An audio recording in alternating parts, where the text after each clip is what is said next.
Magandang araw po. Muli ito po si GC Pasha, Glenn Capulong Pasha. At pag-uusapan po natin ngayong araw yung mga bagay na pwede pong makatulong sa ating pang-araw-araw na kabuhayan, sa ating kinabukasan, at sa ating pagkatao po. No? So nawa ay makatulong itong maisi-share ko po sa inyo ngayong araw.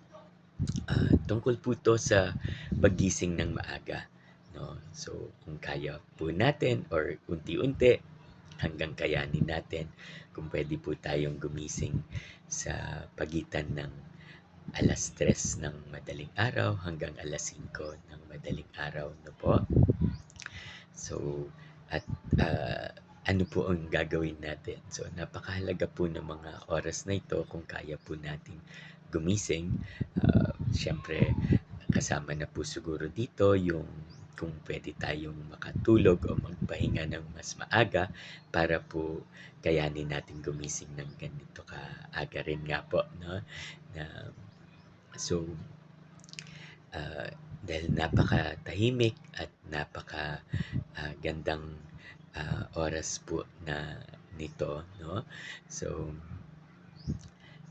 ano po yung mga pwede nating gawin? So, isa po ang pagbuhay ng mga pangarap natin, yung tinatawag na visioning po, no?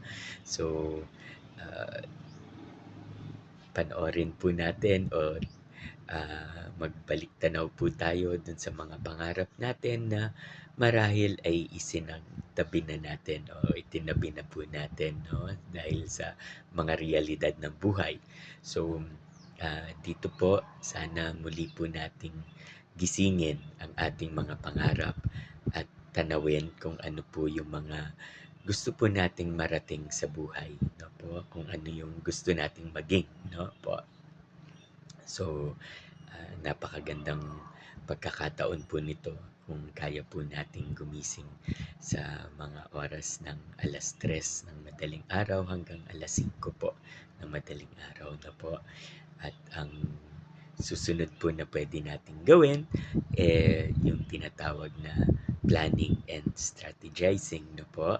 So, pag na buhay po natin o natanaw na po natin muli yung ating mga pangarap at kung anong gusto nating maging sa buhay, isulat po natin o planuhin po natin at strategize po natin kung paano po nating makakamit at maabot po ang mga ito, no? So, ang sumunod po yung ating pagtatrabaho, no? At marahil kasama na rin po dito yung ating pag-aaral, pagbabasa, pagre-research. So, mas madali na pong mag-research at mag-aral ngayon dahil po sa Google, no po. At meron pang AI, may ChatGPT na sasabihin lang po natin yung mga tanong natin at sasagutin na po tayo, no? So, ano man yung gusto nating pag-aralan, madali na po, mas madali na po sa panahon na ito, no po? So, yun nga, ito rin po yung pwede nating gamitin para po sa pagdadasal natin para lalo pong luminaw yung ating mga pangarap at mithiin sa buhay.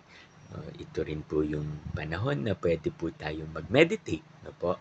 So, yun po, gamitin po natin ng mabuti tong oras na ito, tong mabuting oras na ito para po, yun nga, tanawin ng malinaw yung ating mga pangarap at mithiin at gustong maabot sa buhay. At dito rin po natin planuhin ng mabuti kung paano po nating maabot yung ating mga pangarap. At ito na rin po yung gamitin natin para po makapagtrabaho tayo. At yung trabahong tinutukoy po natin, pwede pong pagbabasa, pag-aaral, at pagsusulat o paggawa po ng mga dapat nating gawin sa ating araw na po. habang tulog pa ang marami at tahimik po ang paligid, gamitin po natin 'to.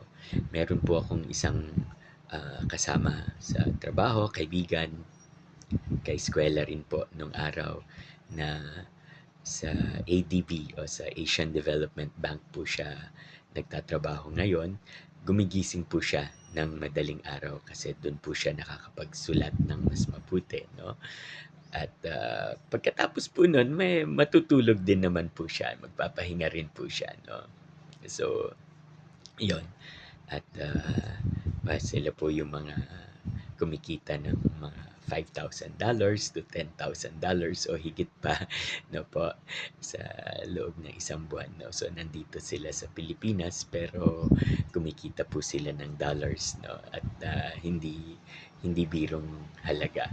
So ito po yung nagagawa niya kasi po dahil sa paggising niya ng maaga, ng madaling araw kung saan nakakapag-concentrate po siya sa kanyang pagtatrabaho, ano po. So, sana po ay nakatulong itong binahagi ko po ngayong araw na po.